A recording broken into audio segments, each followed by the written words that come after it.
Welcome to the return of Teek Sneak Peeks. It's been a while, but I've got a new format that'll hopefully avoid copyright claims, so let's take a look at this month's big screen hits. Starting with Avengers Age of Ultron. Here we are at the end of Phase 2, unless you count Ant-Man, but let's face it, nobody counts Ant-Man. It's been a long time coming, but it's finally time for the Avengers to reassemble. This time to take on Ultron, a murderous robot created by... No.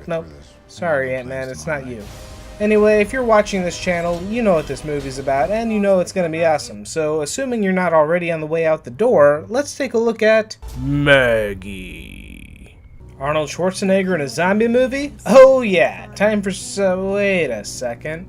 There's no action-packed zombie apocalypse here. It looks like Arnold may have found the first original concept for a zombie movie in a long time. When Arnold's daughter gets bit by a zombie, he has to take care of her until her inevitable turning. I guess never let it be said that Arnold doesn't take care of his kids, living or, otherwise. But if you still have an action itch to scratch, there's Skin Trade. In case you missed the 80s, this is pretty much what all the movies were like back then. A grizzled badass cop goes rogue with another badass cop to take down an evil white-haired criminal mastermind, this time played by Ron Perlman. By the looks of this, nothing epitomizes the action 80s better. Well, other than Mad Max Fury Road. Holy hell. This isn't a movie. This is a fever dream spun from the mind of somebody listening to heavy metal while alternating doses of testosterone and acid. It's got a badass loner anti-hero doing ridiculous stunts in crazy vehicles. That's so manly that even Vin Diesel had to split the concept into two different franchises. There's no way to get more manly than that. This movie is so awesome, I am excited. I am ready, I am pumped, so what do we have next? Pitch Perfect 2. Okay, yeah, a bit of a contrast there. These girl power musicals aren't normally my cup of tea, but come on, Anna Kendrick is super hot. I'm pretty sure I'm the hot one. And Rebel Wilson is legitimately funny, with jokes that I don't think you'll be seeing on the Disney Channel anytime soon. Oh no, she has no underwear on. We have a commando situation. She's turning! No. Brace yourself! She's coming! God, I hope the rest of the movie's that funny because I crack up every time. But hey, we aren't done with the 80s yet. We still have Poltergeist. This reboot has a particular dilemma in that the most iconic scene of the original is based on TVs doing something that they don't do anymore. Beyond that, it looks like just another ghost movie.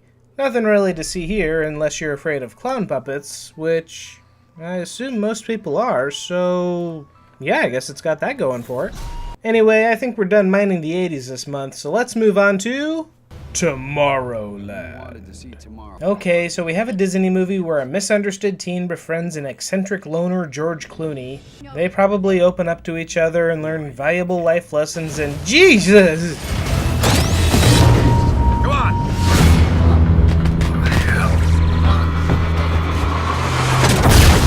Okay, I'm interested. Not sure what that whole bathtub thing is about, but I'm interested. Tomorrowland is directed and written by Brad Bird, but Damien Lindelof also co-wrote the script, so I'd say this has a 50-50 shot of either being really good or really bad. Speaking of which, Spy. Surprise, surprise, Paul Feig is making a movie with Melissa McCarthy. This time McCarthy is a CIA analyst who finally gets her chance to live the dream as a secret agent alongside super spy Jason Statham. I suppose you could probably look at this movie to see what the new Ghostbusters movie is going to be like. What are you, the Pope? Oh god, please don't let this be what the new Ghostbusters movie is like. I swear if it is, I am going to rip Hollywood and... Oh yeah, San Andreas.